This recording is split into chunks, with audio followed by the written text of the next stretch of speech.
মানবতা বিরোধী অপরাধের মামলায় মৃত্যুদণ্ডাদেশের রায়ের বিরুদ্ধে জামায়াত নেতা এটিএম আজহারুল ইসলামের খালাস চেয়ে করা আপিল আবেদন শুনানি আজ শেষ হয়েছে। প্রধান বিচারপতি ডক্টর সৈয়দ রেফাত আহমেদের নেতৃত্বাধীন 7 সদস্যের বিচারপতির আপিল বিভাগের পূর্ণাঙ্গ ও নিয়মিত বেঞ্চে শুনানি সম্পন্ন হয়। আগামী 27 মে রায় ঘোষণার দিন ধার্য করা হয়েছে।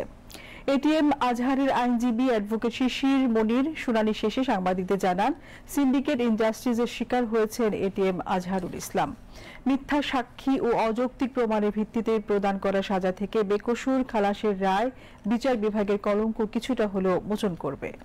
সাবেক ভারপ্রাপ্ত সেক্রেটারি জেনারেল জনাব এটিএম আজহারুল ইসলামের আপিল মামলার শুনানি আজকে শেষ হলো। বাংলাদেশ সুপ্রিম কোর্টের ফুল বেঞ্চ 27 মে এই মামলার রায় দেওয়ার জন্য দিন নির্ধারণ করেছেন। জনাব এটিএম আজহারুল ইসলাম সহ মাওলানা মতিউর রহমান নিজামী, জনাব কামরুজ্জামান, জনাব আলী হাসান মোহাম্মদ মুজাহিদ, জনাব মীর কাশেম আলী, সালাউদ্দিন কাদের চৌধুরী সকলেই সিন্ডিকেটেড ইনজাস্টিসের শিকার হয়েছেন এবং জনাব কাদের মোল্লা সহ সকলেই একটি সংঘবদ্ধ অন্যায় অবিচারের শিকার হয়েছেন। এই সিন্ডিকেট কারা ছিলেন, কিভাবে ছিলেন তা আমরা আদালতে আজকে উপস্থাপন করেছি। এই রায়ের মাধ্যমে জুডিশিয়াল কিলিং এর যে নমুনা এই দেশে প্রতিষ্ঠিত হয়েছিল, এই কলঙ্ক থেকে আমাদের বিচার বিভাগ আংশিক হলেও মুক্ত হবেন।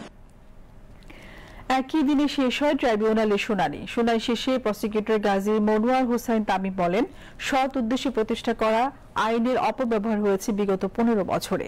পাতানো সাক্ষী এনে ভিত্তিহীন বিচার সমর্থন করেন না পুনর্গঠিত ট্রাইব্যুনাল। এটিএম আজহার সাহেবের পক্ষে যে application of customary international law, আন্তর্জাতিক আইনের প্রযোজ্যতা, এই ব্যাপারে আমাদের প্রথম থেকেই স্ট্যান্ড যেটা ছিল এখনো সেটাই আছে।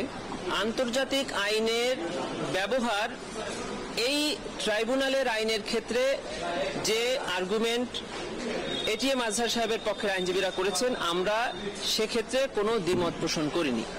তবে আমরা বলেছি যে প্রসিডিউর এবং এভিডেন্স সেক্ষেত্রে আন্তর্জাতিক আইনের যে সকল রুলস আছে সেটা অ্যাপ্লিকেবল হবে না। আমাদের ট্রাইব্যুনালের যে অ্যাক্ট এবং রুলস আছে সেটি অ্যাপ্লিকেবল হবে।